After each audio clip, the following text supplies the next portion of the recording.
Thank you all again for tuning in. Today I've got the Dragon with me, Steve Claggett. Steve, thanks for coming on. Thank you for having me. I'm happy to be here.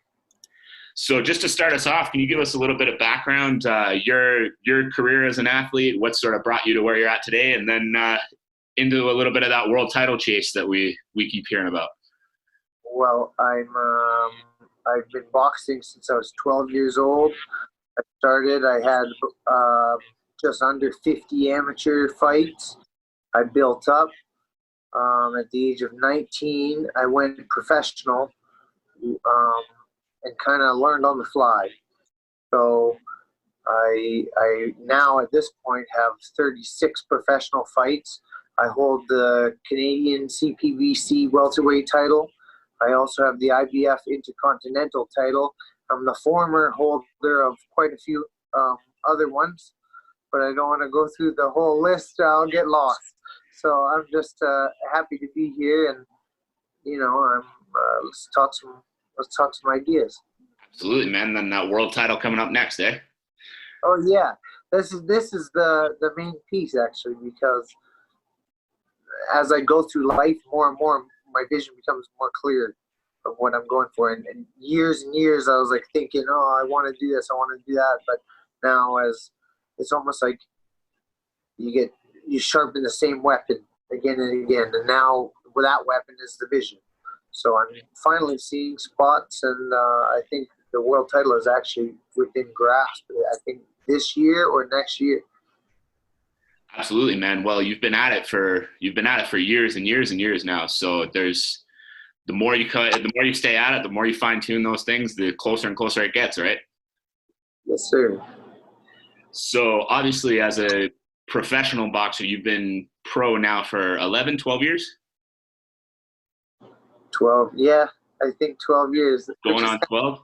That's crazy to think about. I don't know. No, it's 11 years now. Which is pretty funny because I recognized when it was a decade, and then I forgot about it after that. But yeah. All right. What have you found has been the biggest transition from being an amateur into the pro game? The amateur to the pros. The one of the big ones is that you have so much more time to think about the fight, really, from weigh-in time to the actual fight. You have overnight, right? So now you sleep with those thoughts in your head, and you got more time to go either way. Now, in regards to the fight, you wear smaller gloves, you wear no headgear, you always fight 4 rounds minimum, and then it goes up. So, I mean, there's many, many differences, but nowadays they have amateur fights where the guys are wearing no headgear, but they will wear 10-ounce gloves. So pretty much if you see a guy wearing no shirt, no headgear, that's a pro fight. Sounds good. And as a 19-year-old, I would assume that's probably pretty young to be starting as a pro. Can you go into a little bit behind what made that decision that early, why you decided to take it then and not maybe wait a few years before? Well, I mean, this is actually kind of a story, because at the time in my life, I was kind of up to no good, and I was in some trouble, and I was going through some things, and I was running away from, I wasn't living with my parents. I was living with friends, and I was kind of in a mess. And then I got in trouble a couple of times, and then I was really looking bad. So I decided to make a move, and I moved into the boxing gym. And I had a great relationship with my original trainer, Eric de Guzman, at Tio Fista Boxing.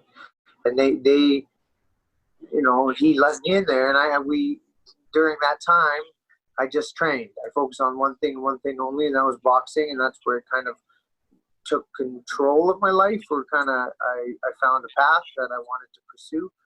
And then from that point on, I ended up turning professional. We saw it as the right outlet, because I wasn't getting on the national team. I wasn't a point scoring fighter.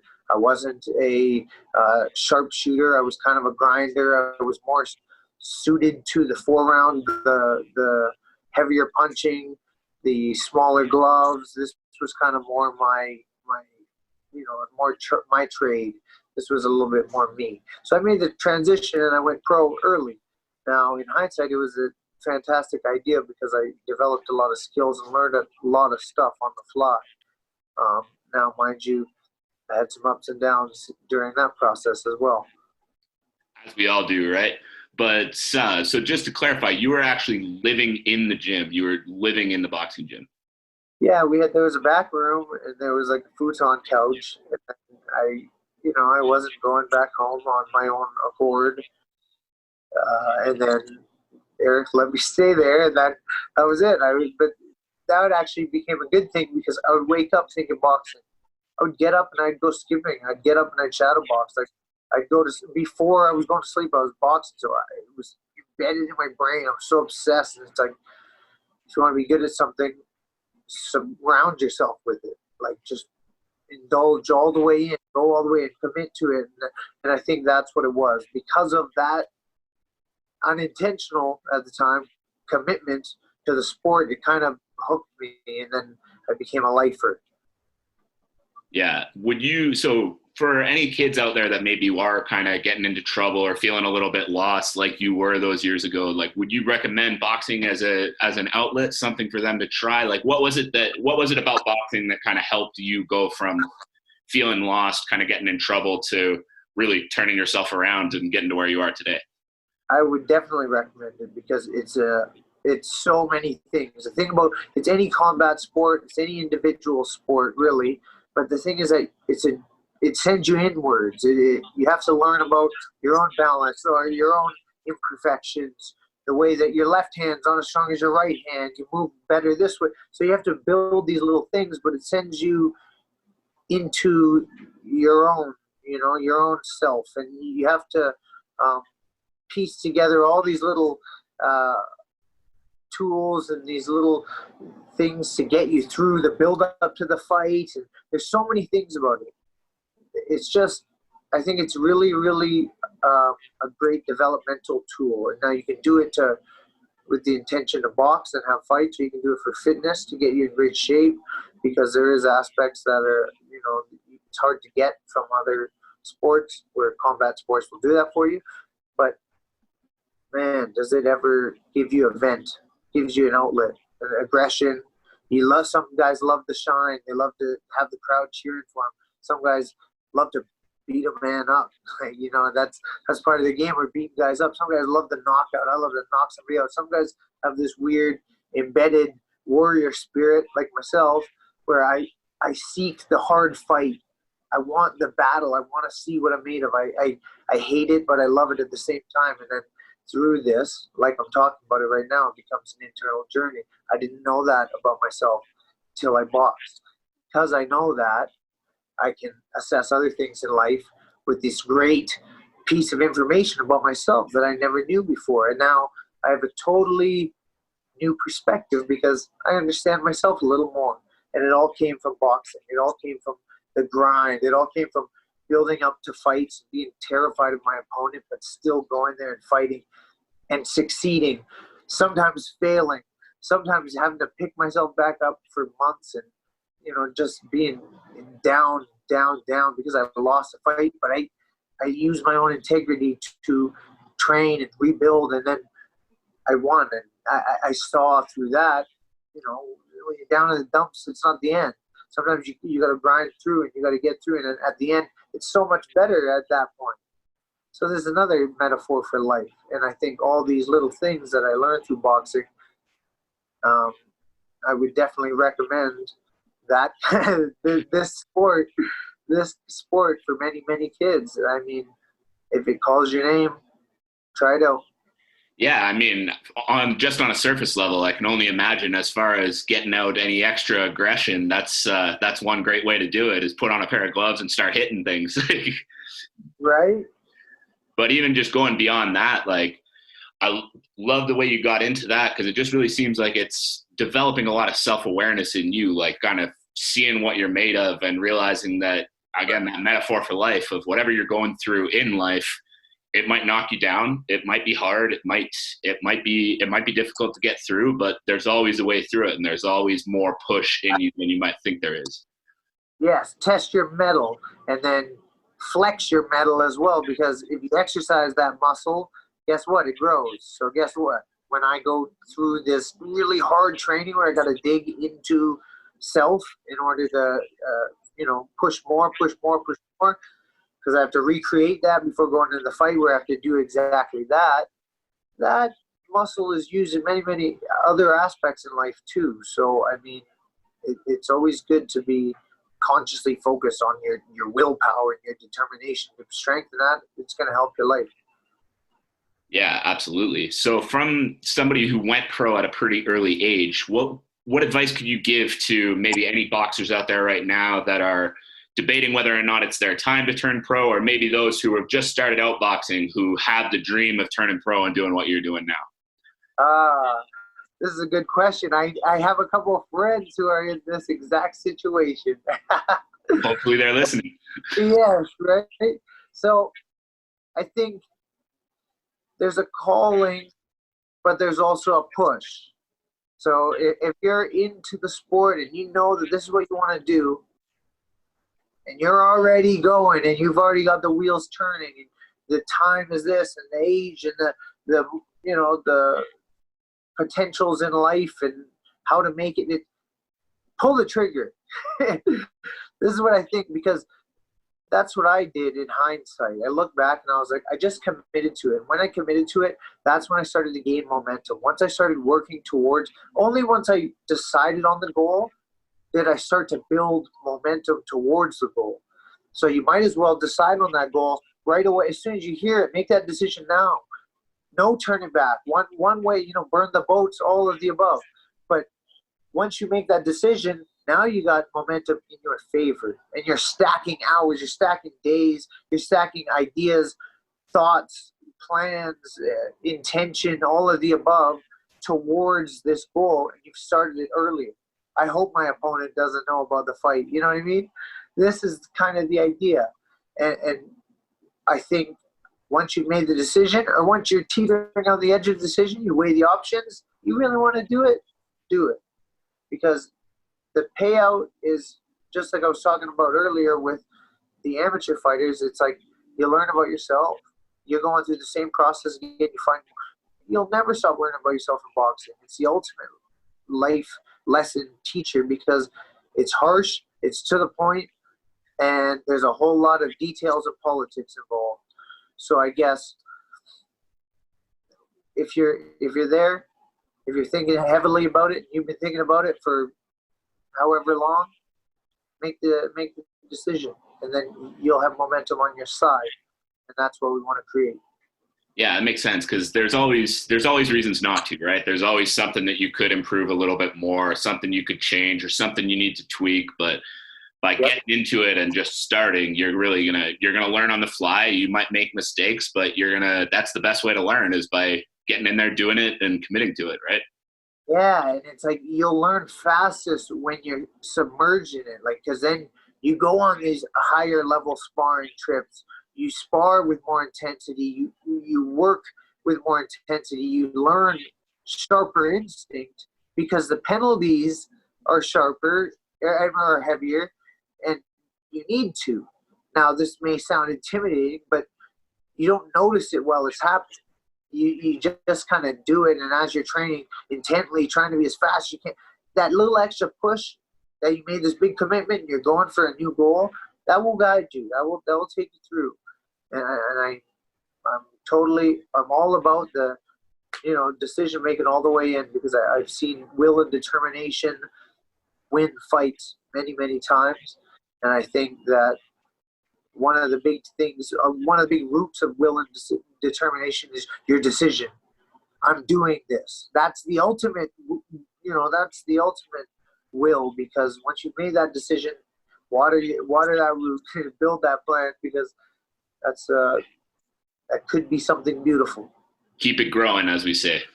Keep it growing. Exactly. So, yeah, I couldn't agree more. I think learning by doing is obviously a great way to do it. And yeah, like the second you're into it, I think too, what I really like there is make the decision. So you see a lot of athletes that they'll kind of come into they'll kind of make their decision as almost like, well, I guess I'll, work towards that. And they don't really have that firm, like, I am going to be a world champion one day, or I'm going to play professionally in other sports, things like that.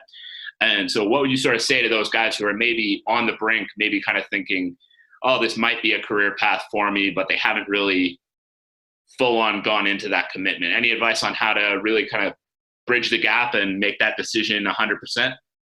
Well, I have a fighter's mentality, right? So I'll give you a harsh one. Hesitation leads to devastation. The more you overthink, the more time you give your opposition time to work. And the quicker you make the decision, the more time you have on your side. So make a decision and go for it. We're fighters, and in this aspect is what we're talking about. So these kinds of guys, sometimes you need a little push from external, but you got the fire internally. Make the decision, start walking, and then watch. Your own intention will come out. Your own fire will start to fuel you. I like that one, man. Hesitation leads to devastation. That's a fact in many aspects of sport. Absolutely, man. I couldn't agree more. Like, even, obviously in combat sports, it could be literal devastation of getting knocked out or anything like that. But even in sports that maybe don't have quite as harsh consequences, the more you're hesitating, the more chance you're giving someone else to take your spot or move in ahead of you, right? Right, which is why they say to be in the moment and in your flow state. That's where you perform the best.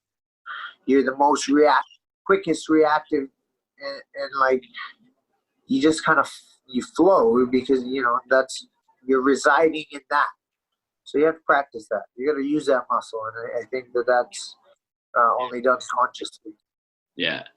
And then once you've made that commitment, obviously there's a lot more than just the fight when, the cameras are on, the lights are bright and all of that. Can you walk me through a little bit what your average week looks like? Obviously right now in the midst of this pandemic, things are a little bit different, but pre-pandemic, what would your average week of training look like? Well, I'm a bit of a workhorse. So even right now, I'm actually training more than before. And actually, because I have so much time to myself, all I'm doing right now is training, which is amazing. But I'll tell you a typical training day in the life of Steve, minus one day a week because you got to rest a little bit. But I get up early. Today I was up at 6. Usually I'm up at 8, so I don't know what happened there. But I get up, I do a black coffee fasted run. And I do 35 minutes. So I warm up for 5 minutes, and then I run intervals. So I run fast as I can, all by feel. I work on my form. I run sideways. I mix it up pretty much, but I get a good sweat going. Come back, cold shower, eat, and I'm I'm working with a great nutritionist now, Declan Walsh, and we're he's changing my game, and I never had this leg to the table, so now we're reinforcing things. But I eat according to plan. I do a little bit of reading and just study and kind of, while I'm digesting my food and kind of relaxing or whatever. And then I'll do an activation session in the afternoon, which is like just to stimulate the muscle. So a lot of times I'm doing yoga or foam rolling with it, and I do some push-ups or some body weight stuff. And then usually I will lift weights later in the afternoon around 4 p.m. I'll probably have a snack before that as well. And then eat dinner after the weight session. It's all done like sport specific. I'm doing intensity. I'm doing proper, functional strength, proper lift, the way that I'm supposed to lift. I'm doing all of the above. And now, nighttime is boxing time because nighttime is fight time. And I totally believe in recreating the fight as close as possible. So I'll even do like my weight cut day. I'll do like a fast. If I remember fasting, the day is usually Thursday because that would typically be weigh-in day. And then you can recreate After you don't eat anything all day, you do a dry fast, don't have any water, nothing. Recreate. And then at nighttime, eat similar to how you would eat the night before the fight. Put your body through it again and again, and it will become very accustomed to it. You'll find like, oh, that was really good, that was not good. And you'll be able to put together a really solid system. Now, in this game, things always go crazy. So, but anyways, I fast that day, and then I have very much mimicked week schedule. And Friday nights we go very hard because it's fight time. But every night we do boxing because boxing usually goes down at the night. So I'm kind of recreating that aspect because the reality in the game. And as far as my boxing training goes, I mix it up every day. I do a different kind of workout by feel, by intention to push, by who I'm working with. I will always push. I'll always push as hard as I can. I can't help it. It's just the way that I am. But I'm using technique. I'm working on the right moves. I usually in my study time, I'll write down a million ideas of like, oh, that was a good move. I watch how Bernard Hopkins threw this right hand in close like this, da da da da. And I make these ideas, and then when I go and I train, I'll bring my piece of paper with me. I'll have all my notes there. I'm hitting the heavy bag, but I'm just not just hitting the heavy bag. I'm hitting the heavy bag, and I go over and I'm like, okay, yeah, the jab, okay, it can look like the left hook. So I throw out the same coming out the gate, and then I wind it around the guard. I catch him off guard. So things like that. I train with intention. I train at nighttime, and boxing is nighttime. And then that goes, I never know. You know me, I don't know how long I train for. I'll just train for maybe 2-3 hours, something like that. Yeah, man, I think all of this just speaks volumes about your commitment to your craft, right? The fact that you're replicating weight cuts, you're setting up your training day as, boxing at nighttime because that's when the fight happens. Like, you're replicating that, and then you're studying every day too. And like, do you think that this kind of commitment, this kind of work ethic, like you said, you're a workhorse, do you think that kind of attitude towards training is necessary to be successful at the top level, or do you think there are different ways to do it? I've witnessed it being crucial to being at the top level. And then I intentionally tried to be this way. And it's funny because even we start talking, I start going because I can't even help it. I'm just thinking about fight. I'm totally obsessed with it. I love that passion though, man. That's like, yeah, you know what? Then I don't work any day of my life. I don't have, it's not a chore for me to go to the gym. It's not a chore for me to go, even right now, I go outside and shadow box for hours. Like, I'm just doing my thing. And I just, this full dedication into a passion, I've witnessed, I've watched all these things. I feel like it's working. I want it so bad. And I'm seeing it all the way to the end. And as far as I'm concerned, it is the answer because it's been working for me, but I'm not there yet. I'm not even close. Like, I want so much more, and I'm starting to get a clearer and clearer vision. And I think that look inwards is what creates the outwards. And I think that's something that a lot of fighters or athletes need to always remember, that your passion, like what you really care about, that is your focal point in life, right? Like, that's where you're gonna put your drive and put your will and to put everything into. And I think if it's all based on one sport, I mean, how can you not improve? You see how much these guys like the late great Kobe Bryant or all these, MJ was the same kind of way. All these workhorses, the guys who just put in so many hours, because then it goes past the point of muscle memory, it becomes instinct. And now I'm doing this jab since I was 11 or 12 years old. Now I know how to throw it like this. I put a little, I try like, I've thrown a million. And now I think because I always had passion to throw it, try it, do. Because of that passion, I was able to do it for so long, which created this great learning curve. There was ups and downs, but throughout it all, it went all the way up. And now I feel bad. I'm at my absolute prime right now. I'm mentally on point. I'm sharper physically than ever before. And I think it was all created by passion. So absolutely. I think that we need to fire it because that's how you build it, man. That's how you build the Yeah, flame. exactly. Because you said you intentionally tried to become this way. So do you feel like this kind of work ethic can be taught to younger athletes that maybe want to be performing at the top, but maybe don't have that naturally coming to them as a younger kid, like you might have had? Yeah, if they have if they want it, if they have the drive to do it, then it's up to like a coach to make them want to work hard. You can want the goal, but you want the work, and that's up to like their coaches. How do they inspire them to show up to the gym every day? How do you inspire them to do the extra stretching at night, like the lame stuff? But it's like if if you could find a reason for it, anything is possible. And I mean, the beauty of that is that I can create a reason right now.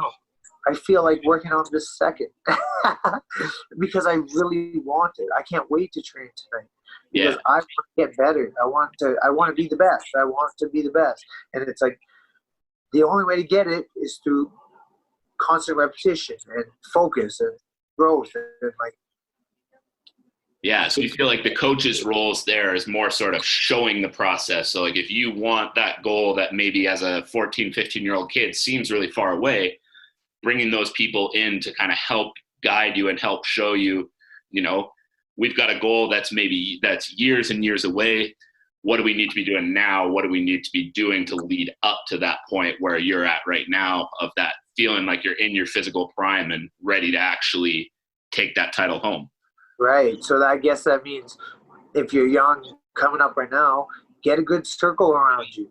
Get good teammates. Like I wish that I had some of the teammates before that I have now because my game could have went all the way up earlier. But fate is fate. Things just happen for a reason. But if I could tell someone and suggest that it's like surround yourself with a great team and then watch, or even like inspired individuals. I have some guys on my team who they don't do any boxing stuff at all, but because they have drive and passion and determination to do things, I like being around that guy because he makes me come up with good ideas too. So I think get around good people, create a good team like that, start early, envelop yourself in your own passions, and then do the work. This is a nice formula. Yeah, yeah. Well, I think that circle around people is one thing that's been on my mind a lot the last little while is finding the right circle. Because I think, especially if you're going through high school and all that, kids go through all kinds of different pressure, getting pulled one way or the other, and just to kind of try to find the path. If you know where you want to go with your athletic career, trying to find the people who are going to support that and push you that way, and maybe not let yourself get pulled down other routes. Right. And you know what? Here's a great opportunity for me to pass on a lesson that my one-time master gave to me. And let me pass it down to athletes of the younger generation. And that is your teammates are going to come and go. Your classmates are going to come and go. Your girlfriends and boyfriends are going to come and go. Some friends are going to come and go. Your work people will come and go too, but you're going to be with yourself all the way. So you have to work on your own stuff because this stuff's uncontrollable. And there's something you can always rely on, and that's the ability to be like, I'm here. I'm here right now. I choose to read. I choose to write something. This is how I'm going to get ready for my event. Because, I've seen it happen so many times. Guys will be like, I'm good, but when there's not people around, I feel a little different than before the fight. I'm not as hyped up. You have to be able to lean on yourself. I think that's a very, very important thing. So remember to work on self, and it'll pay out in the long run. I promise you that. Yeah, well, I think that's a huge thing. It's a common theme in these interviews I've been doing is learning how to control your situation. So there's always going to be stuff out of your control. There's always going to be, things going wrong. And just as long as you're able to kind of draw it back into yourself and realize what you're still in control of and just maximize that, you're setting yourself up for as good a situation as you can put yourself in.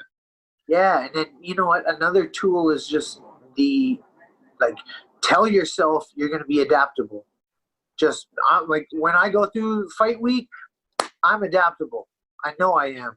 When somebody tells me do this, don't do that, go here, you got your room's not right, whatever it is, missed your flight, your friend got lost, like it doesn't matter.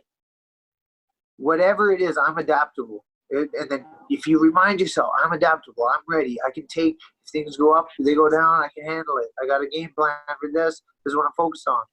Yeah, yeah, absolutely. Can you give me any examples just from your own fight career? Any times that maybe something's really gotten thrown sideways at you that you've had to overcome and still step in? I've had many times. Oh, my bad, man. Oh, all good. I've had many times, man. I've had so many crazy fight experiences. Any one that sticks out? Where I overcame victory. I mean, or I overcame and still got to victory. I mean, before the fight, there's so many. I can think of one clearly that happened in the fight. Yeah, and that was getting knocked down. I got knocked down in the first round. So one time I was fighting in Ontario, California. I was fighting against a guy named Ricky Duenas. He was 12-1 at the time. He had like 9 KOs or something. He had been on like a KO streak.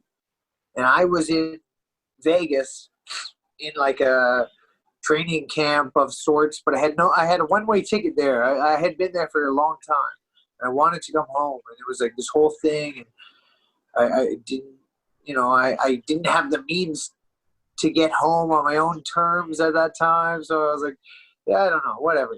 So I have this fight. I fight the guy in his hometown. Everybody comes out to support him. In the first round, I got knocked down. I stepped on his foot. We were opposing stances, so I stepped on his foot. I fall into the ropes, and then he clocks me and hit me hard. He hit me so hard. But when I went down, in a split second, I stand up. My legs are wobbly because that's what happens when your equilibrium is shaken. And I'm like, everyone was cheering, and I thought that it was like I thought it was them cheering, shaking the ring, but it was my legs that were like, and then I knew I was really in trouble. But I had this will and determination inside myself because I had gone through so much. I had invested so much into, like, this is the passion thing. Because every day of that training camp that I did, that little 6 month or whatever training camp where I was kind of stuck in whatever, I every day thinking about it, obsessing over it. I wanted it so bad. And in that moment, it all hit me. Because I didn't want to lose. I wanted to win. I wanted it so bad. I was willing to get up. And when I stand up, this guy comes running at me. And I just had this will inside of me where I had to keep going. And because of that will, because of that determination, I fended him off. I just moved and I blocked, and I made it to the end of the bell, so the end of the round.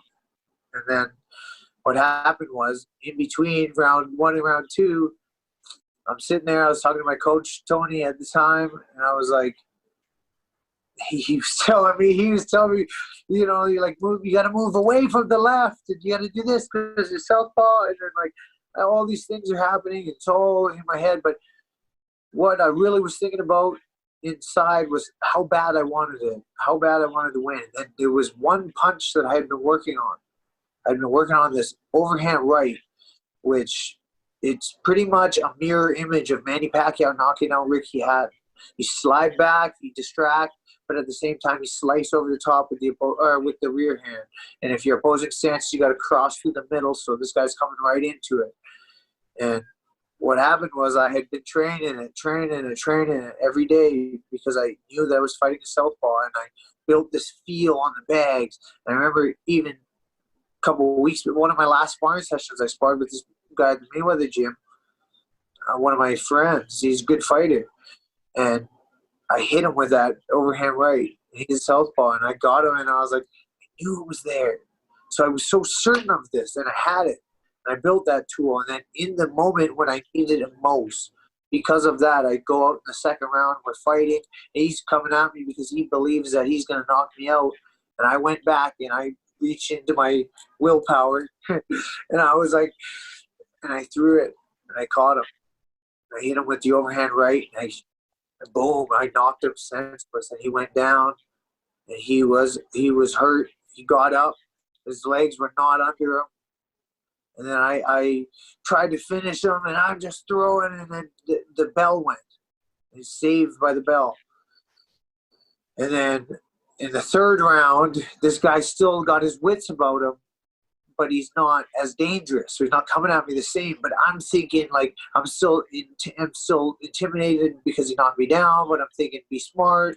I'm going through all these things, but it was the determination that got me to dig back in. Like, I can't say it enough. It's the fact that I was in the camp the whole time with, like, drive. I wanted it so bad. In the third round, I just remembered, be disciplined, go to the body, go to the body, go to the body. And then I set up what would later be. So he makes it to the end of the third round. And then in the fourth round, the next round is when I let it go. And I was doing the same thing, go to the body, move left, and being very technical. I'm pressing him because he's still not recovered fully. I had left enough pressure on him to make sure that I didn't get all of his, his wits about him back. But then in the fourth round, I throw it again. Boom. Same exact punch. And I had built that one I had built that one so, like, until it was instinct. That So was like repetition. Yeah, exactly. Yeah, man, I love that, because that's one thing. Like when I see you in the gym, when you're training, when you're boxing, even just hitting the bags. That's something I've always noticed about you. Is when I watch a lot of people hit bags, they're hitting bags. When I watch you hit bags, you look like you're in a fight. It doesn't look like training. It looks legitimately like the bag is firing back at you, trying to knock you out. And that's the way you're moving. That's the way you're slipping. That's the way it looks like you're taking a fight to the bag. You're not just training one shot. Can you talk a little bit about, like, what goes into your like technical training and stuff like that in that way too? Well, I learned about that aspect of going through all the fights and stuff. And then I was like, what's the best way to train? I'm like, it's funny because I go over the thing again and again and again, and then I just get a clearer vision of how to practice. It's like I know what the fight is, but every time you have a fight, have an experience, you know even more kind of how it feels. And then to recreate that is the ultimate, because those are the muscles that you're using. So you recreate it in your mind, you think about it. You recreate it. I even recreate it before I go to the gym. I'll listen to certain songs. I'll hype myself up. I'll think about fights. I'll get myself nervous. Like, I can make myself have butterflies by thinking about an old fight, how I felt. And then what I do is I create that. And as I'm going through the gym, I create pre-fight method, pre-fight kind of mood, I guess, of the vibe. And then as I'm training, I train with intensity. I train with intention.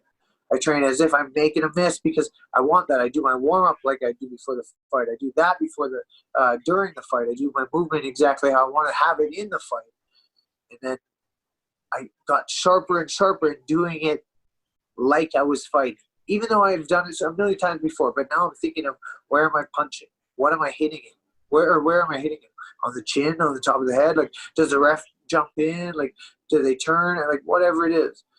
And then even at the end of my training, I finish on a high note. I finish on, I feel good. I feel, I just kind of say, I did it. I want that. I want to create this as the cycle that I see when I go to the gym and when I go to the fights and when I go do my thing, because this is what I love to do. So I'm going to make it the best piece that I can possibly make it.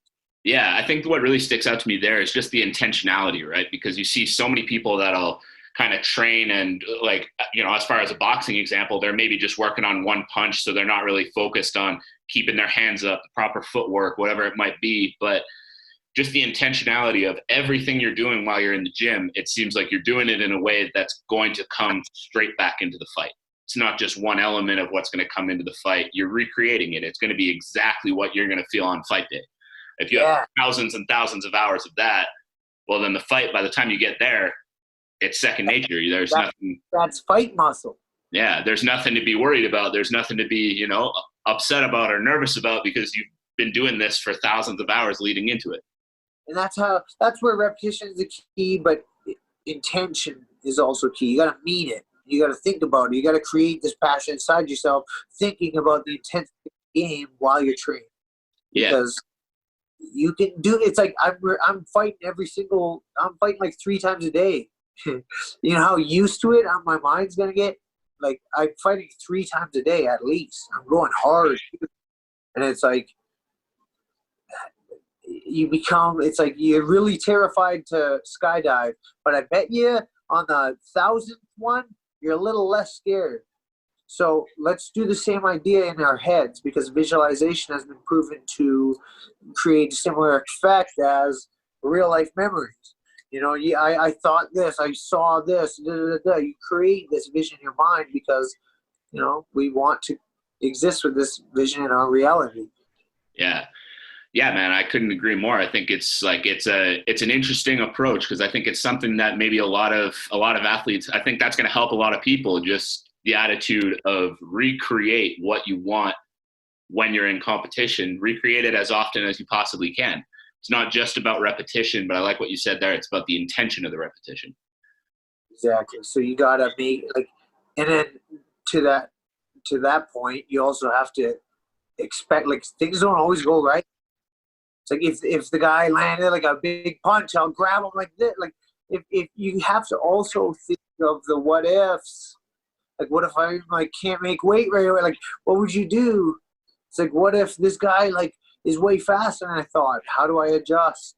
It's like you got to have these little not backup. It's like a second gun. Yeah, well, I think that comes back to the adaptability you were talking about before, right? Of if fight week comes through and something goes wrong, shrug it off and you move forward. Yeah. If that guy's faster, well, you're only going into the fight prepared for, he might be faster than I thought he was, or he might be able to do this or do that, and you're able to take it in stride. Yeah, you just tell them timing beats speed, and you don't have to worry. As long as you got an answer for it, you're good. And then a lot of times in your head, that's a big thing. Oh, he's the fastest guy ever. Timing beats speed. I can beat it because I can work on this aspect that'll beat that strong aspect of his. Yeah. And that's a mental muscle or a mental tool. Yeah. And I mean, obviously you're recreating a lot of really important stuff every day in training. And so you've got about as intense a training schedule as I've heard from a lot of athletes out there. But you mentioned you've got one day every week that's your recovery day. And we've talked a little bit about recovery days in the past. And so I was wondering if you could elaborate a little bit. What does your recovery day look like? I was watching a very interesting talk the other day where they said, I don't take days off. Champions don't take days off. Champions take parasympathetic days. So parasympathetic nervous system means calm system, essentially, but I still want the movement. So I'll take a parasympathetic day, and that means I'll walk. I'll do yoga. I'll go outside to the park, and I'll breathe. I'll spend time with my loved ones, my family, or my close friends, or I will read a book that I really like, or I will write something that's a great idea for the future. I think you need an active mind. You also need a bit of an active body because you don't want to get stagnant. You don't want to do nothing.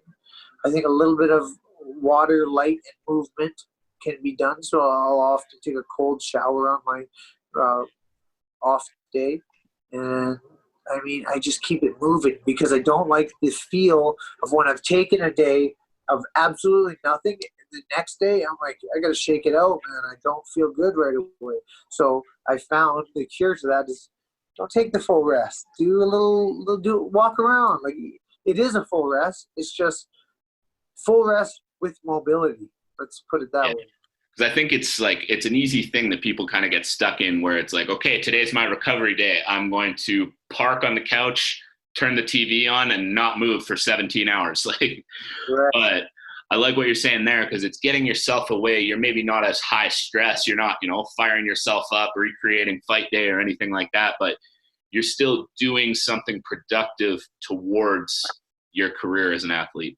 And something we've talked a lot about in the past as well, is the idea you talk a lot about compound interest. Can you talk to me a little bit about that? Yeah. So this is it's to anybody, but in regards to the younger guys, if you start early, the idea of compound interest in the bank, the same effect, same rules apply, compound interest in your athletic development.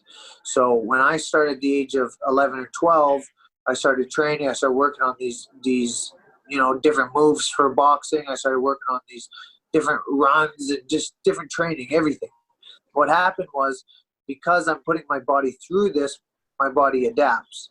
And now there's a whole bunch of scientific reasoning behind it all.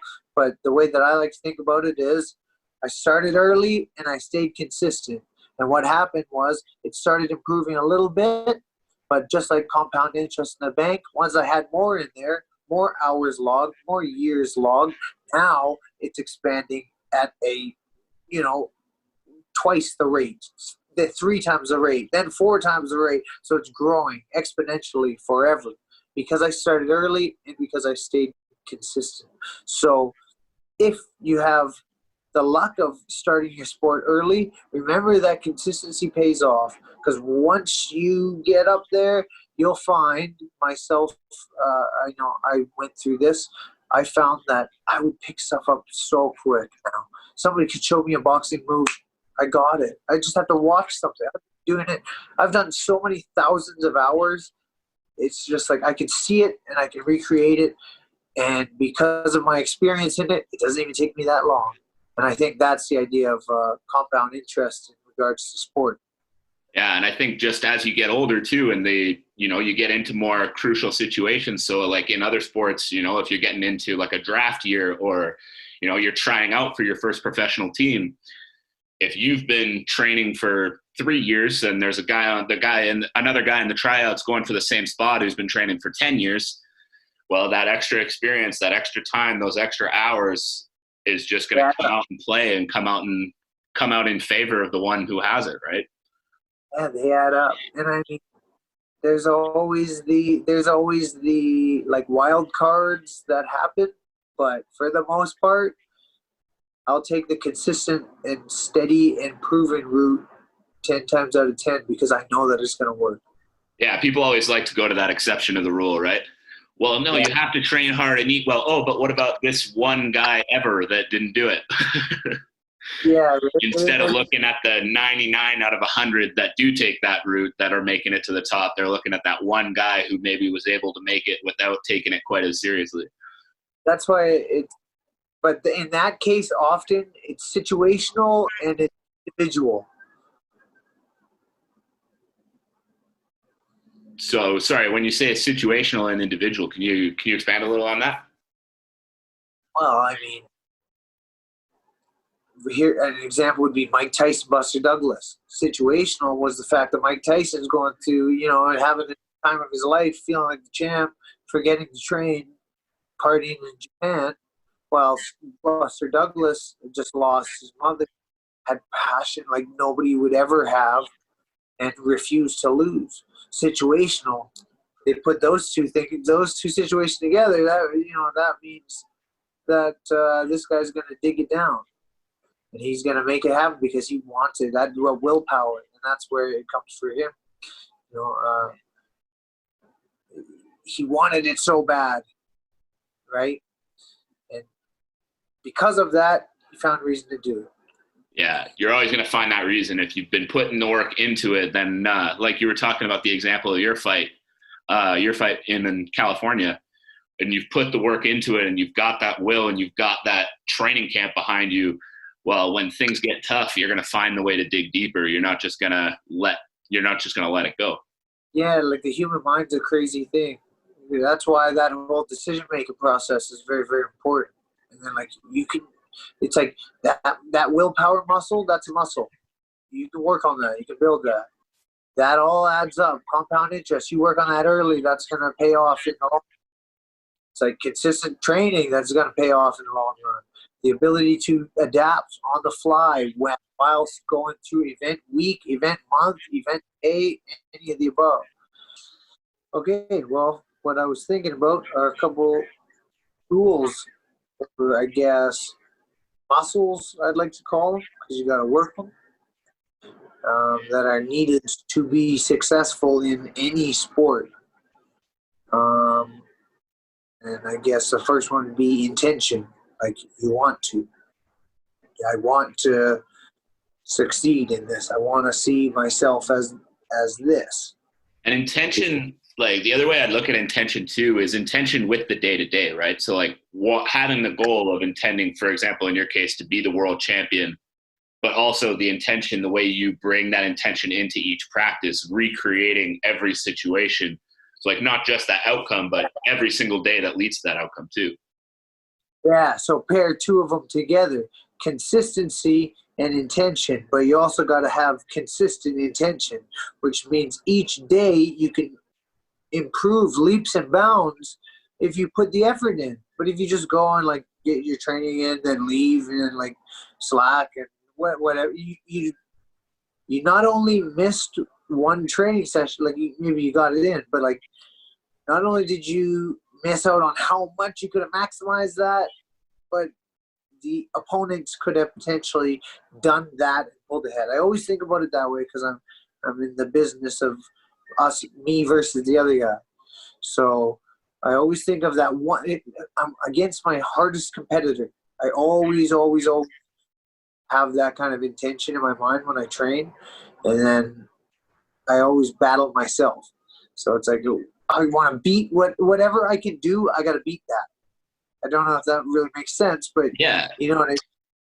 But also looking at never giving the other guy a chance to do more than you. If you've done everything you could do and then you've been consistent every day with that intention, you're not allowing your opponent to do more. Whereas if you're kind of slacking off once you leave the gym and he's not, then maybe he's doing more and maybe that translates into the fight. Yes, because I never want somebody to outwork me. Or like, it's not even like there's this whole mentality of like work, but you need to rest too. There needs to be the balance. You can't just work infinitely; you'll burn out. But I think that's part of it too, right? Like when you talk about the work, when we talk about the work, those recovery days are part of the work. Understanding when you've got to shut it down for a little bit, when you need to take your recovery, that's all part of the work leading into that day of competition. Right, and I mean. I always heard at like these, so the age that I'm at now, I heard, oh, you slow down. This is gonna go wrong.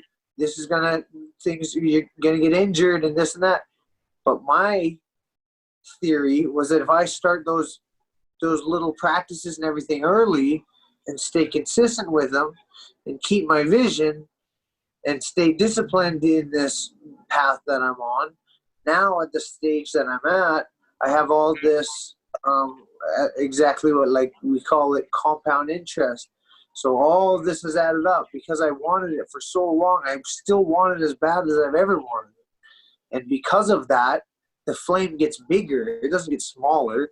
It's like I wanted it badly when I was 15, but I want it even more when I'm 30 because I have, this goal, this plan, this idea, this vision has been marinating in my mind, and I want it more than ever. And I that's the compound interest of consistently going after the same thing, and then just discipline to do the same thing and be consistent in your work ethic. Yeah, well, I think you always see that where, for sure, guys in their 30s sometimes will slow down, but the guys who put the work in that you're putting in and are that consistent and are that intentional, you see that they're better than ever when they're 30 because they have that many more years of experience, but they also are still in the shape or even in better shape than they were in their early 20s because they've had 7 more years or 8 more years of working at being in that good a shape. Right. And you have, if you've done the work, you got compound interest on the muscle. And then also you can have the double whammy where you have the experience of starting in my case, as a pretty young guy, 19, I turned pro. So I have all the experience. I wasn't fighting other kids. I was fighting grown men. And I mean, I learned quickly on the fly because I had to. And because of all that time, all those times where I had to, I gained a whole lot of wisdom and a whole lot of experience and a whole lot of tools in my tool belt. So now when I face similar opposition or similar troublesome situations, I'm like, okay, this worked last time. When I was feeling bad, I failed on that last time, but then in hindsight, I was like, I should have done this. Okay, when that came around again, I had a weapon for it because I already went through. And that's why I think it's important to be, you should review. You got to review your emotions. You got to review what went right, what went wrong. You got to review the other team's emotions, what went right, what went wrong. And that could be, the other team. I mean, like, it could be their trainer. It could be this. It could be that. I learned an interesting one time. I won't tell you the whole story about it, but somebody said something to a trainer of mine once in the past, and then he got so mad about it that he and I got into an argument about it later. And so he essentially had hit the trainer with this trash talk that trickled down to the fighter. And then, and then later I was like, okay. So I had this fight, we have this press conference, and I said something to his trainer. I didn't say, I just said something to get him thinking. And then guess what? I saw him and his fighter talking about it. And I said, that's the trickle down effect. So this is something that I learned on the fly because I went through it very early, and I picked up all these little tricks of the trade. Yeah, well, I think, and that comes back to that intentionality you were talking about again, right? Like, we think of it on a sort of superficial level of, make sure you're training hard, but intentionality is so much more. It's everything from reviewing, like if you sit back after a fight and review it, you can see things you did well, things that you maybe need to work on for next time. And then, like you said, the next time those issues come up, or like something that you may have failed at the past, it comes up again and you know how to handle it. You're not making that same mistake twice. That's why it pays to be obsessive, and then also to be open, because you have to be able to look at your failures unflinchingly and be like, I shouldn't have done that. I should have done it like this. And then you got to watch it again because you shouldn't have done it like that. You could have done it like this. And then this harsh, it's almost an honest criticism of self. I wouldn't call it harsh because you don't have to beat yourself up. I always tell my fighters, don't beat yourself up. The other guy's already trying to. So same rules apply. When you're trying to build up your mentality, don't beat yourself up. It's not going to help. Now, there is time to dig, time to push, time where you're like, I don't know if I can do it. Yeah, you can. You overdo it, but you don't say that was terrible. This was bad. This is trash. Because now you're demeaning self. So in your mind, you're less than, so what we want to do is instead build the other way. Yeah, well, I mean, especially with a sport like fighting of any kind, it's such a tough sport. Like, obviously, willpower and determination, everything we've talked about today is a huge part of it. But it is something that a lot of athletes have trouble with, is dealing with adversity. Like, when you find that first failure, then do you have any thoughts, like, for people who go through that kind of situation, how they can kind of build themselves back up from it and realize that, everybody makes mistakes, everybody fails, and how to kind of push past that and learn from it, I guess, really? Yeah, I mean, firstly, I would say proactively tell yourself when the inevitable problems arise. I can handle this. I'm adaptable. I got this. I can, I'm the kind of guy that I can bounce, even if you're not. Even if you're not, you're like, you know what? I'm the type of guy, I can find a solution. Because then guess what? You're going to. And because you have to. So don't lie to yourself, but remind yourself your commitment to this task. And I think you just have to, be prepared so you can have a game plan. If this happens, this. If this happens, this. You can go into that, but it takes a lot. So you have a vague outline of preparation, and you have a big force of adaptability inside your mind, the willingness to be like, I can handle this as things come on at me on the fly. If this guy says this, if this guy pushes me, if this, whatever happens, I can handle it. I trust in myself to know what to do when inevitably things go not according to my mental plan. Yeah, well, I think that's huge, right? Because that is something that for sure you see with athletes in any sport where, the slightest bit of adversity comes and they kind of freeze up and they don't really know where to go or they don't really know what to do. And so just to be able to have that sort of in your mind beforehand, I think is a great way to go about it. And also that courage and confidence is built in the gym and in your work ethic, because then when you've done it, you're prepared, then you're like, you can lean on that. Like, you know what, I can handle this because I was all those extra rounds and all that extra work I was doing. So you're able to, you reinforce it, I guess. So that's why you got to look at that aspect when you're training. I always, when I was younger, I used to think, I love adding little pieces to something to build something huge. So every day I'm building. And I love to think of it that way. Each day I'm putting a block in. Each day I'm putting more towards my foundation of my boxing skill as a human being. And I'm getting better. And I'm reinforcing. And each day I'm building more. And you know what? My opponent has not built as much as me. That's to the point that I'm getting to because of my consistency over so many years. And I just truly, truly believe it.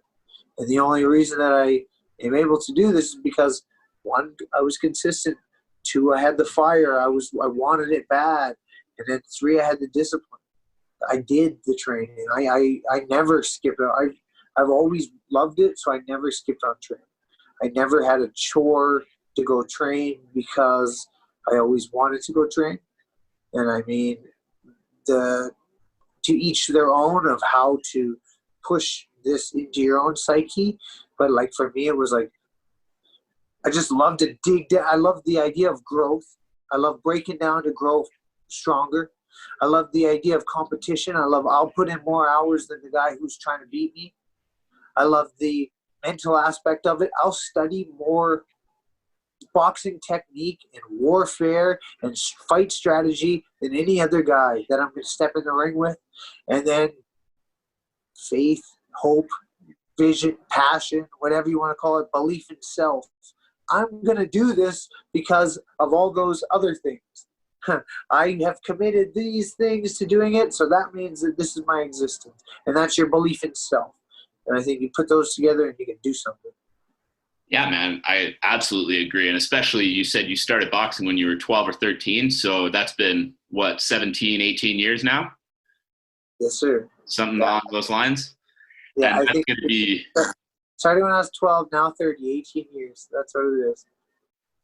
And so that's going to be a pretty phenomenal thing when you look back. Like if you're going into a fight with 19 years of experience, 18 years of experience, whatever it is, it's going to be pretty tough to beat just on a surface, let alone everything else that you're clearly putting into it. Yeah, so that's where I'm happy with my boxing bank account. I remember there's a good team out of Edmonton. They'd always say, money in the bank. And they were talking about investing body shots because you tire the guy out. Money in the bank. And then the way that I think about it is the same sort of effect, but each time I train, each training session I do, that's money in the bank. And I got more in that account because I've been added to it for a long, long time. And I like this growth mentality. So for me, that's very motivating. And that's one way that I like to picture it and like to see it. When I put in this work, my stock goes up.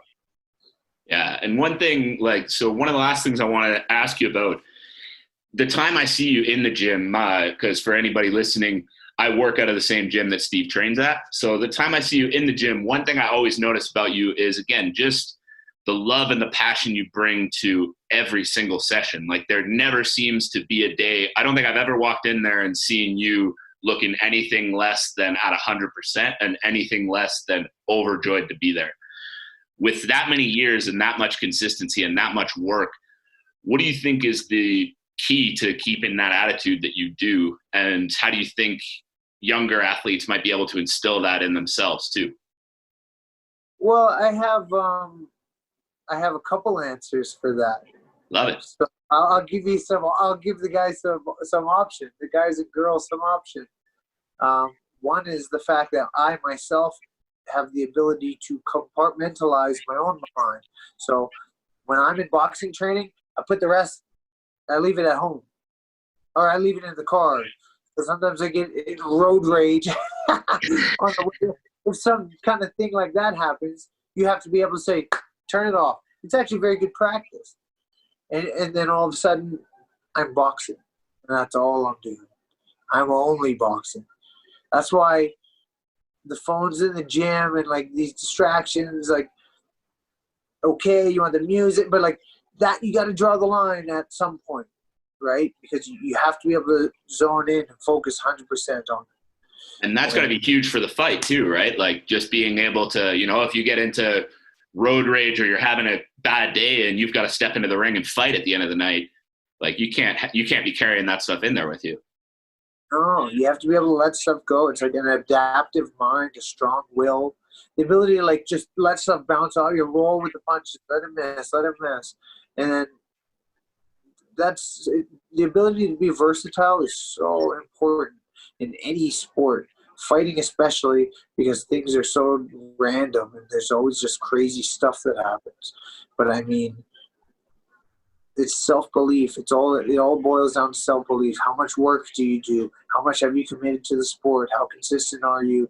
How much do you want it? How bad do you want it?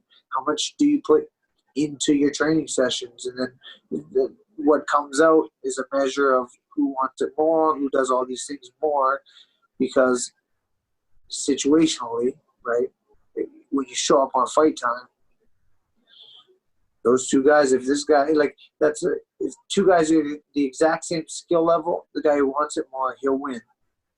And there's always, I guess, a lucky punch, but, like, I've seen it so many times, countless times. I've seen two amateur guys, same skill level. They fight as hard as they can. Second round or first round, they're just throwing bombs. Second round, they're throwing much slower bombs. Third round, one guy's throwing bombs. But you know why? Because, well, I guess they're both throwing it, but the one guy's throwing a few more because he wants it more. He'll dig it out more. And then the way to practice that is to have intention in your training and think about these aspects of the game and think about wanting it, digging down when I'm exhausted, but I'm going to go. And you can recreate that in the gym. You can recreate that running outside. You can recreate that in your mind, sitting on the couch, dreaming about it, visualizing it.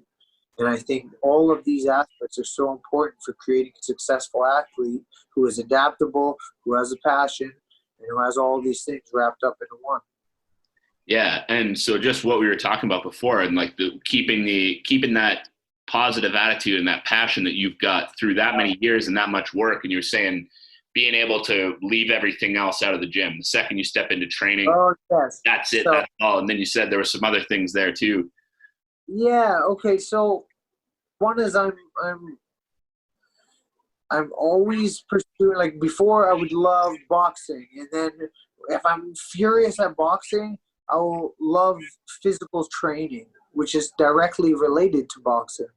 So I would love yoga and weightlifting and, like, sports performance lifts and, cycling or running or like all these different things that are kind of around the same thing.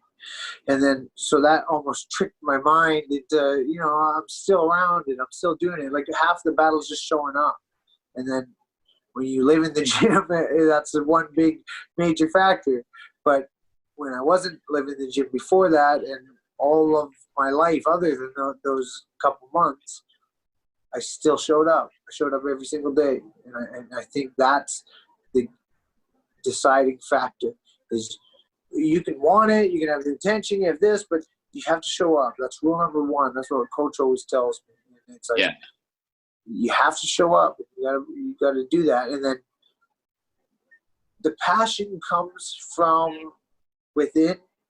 So I guess I just love it because I love it. And every day I'm like, I get to show up to boxing.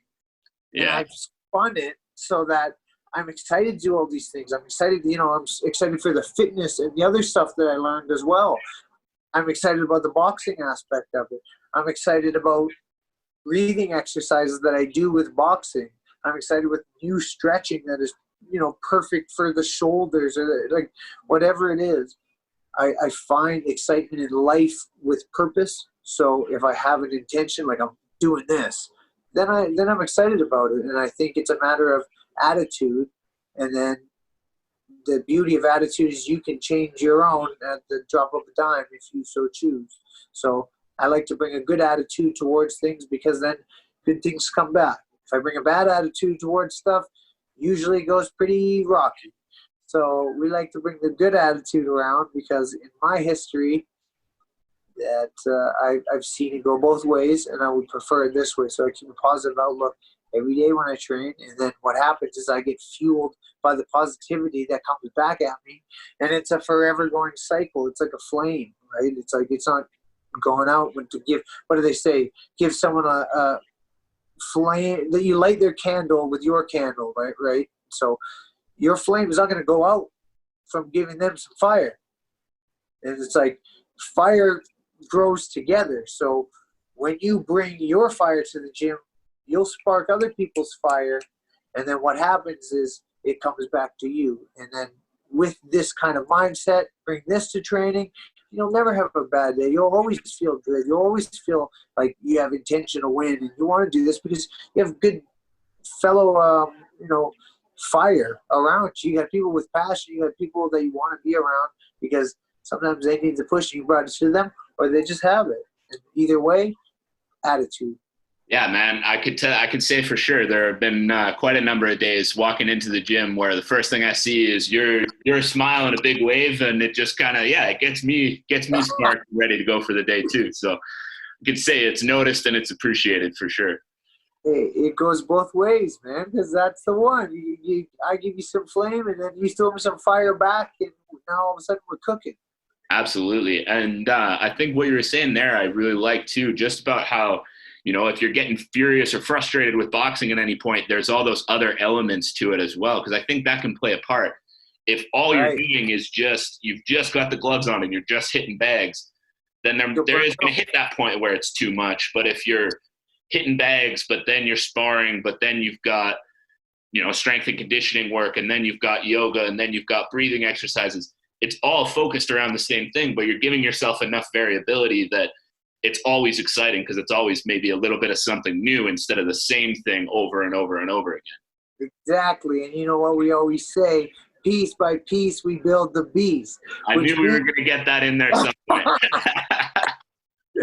Which means all of these pieces together create a warrior who's certain of self and who's like, I do my strength and conditioning, I do my stretching, I do my visualization, I do my breathing, whatever it is. You do all these things certain of self because you have so many great pieces to your machine. And now all of a sudden you show up to the fight and you're like, it's just embedded in you now because you've done the work, you've created this. And it's like, you have doubts and stuff when you kind of slack. But if you have this other mentality where you're proactively creating more and more and more and more and more, never take time off. I mean, I'll take time off working out, but my mind's always proactively seeking better. And it is so simple. I'm just trying to improve. It doesn't mean that I have to stress myself and have a perfect vision of this and that. I just want to improve. And then, what do you know? That's a mental thing that helps build my determination and my fire. And then I use that one. There's another piece. I love it, man. That's given that expression a whole new meaning to me today. Like just not just looking at the sport itself, but looking at every little piece that goes into what you're bringing into fight night. I love that, man. That's a great way to look at it for any athlete out there.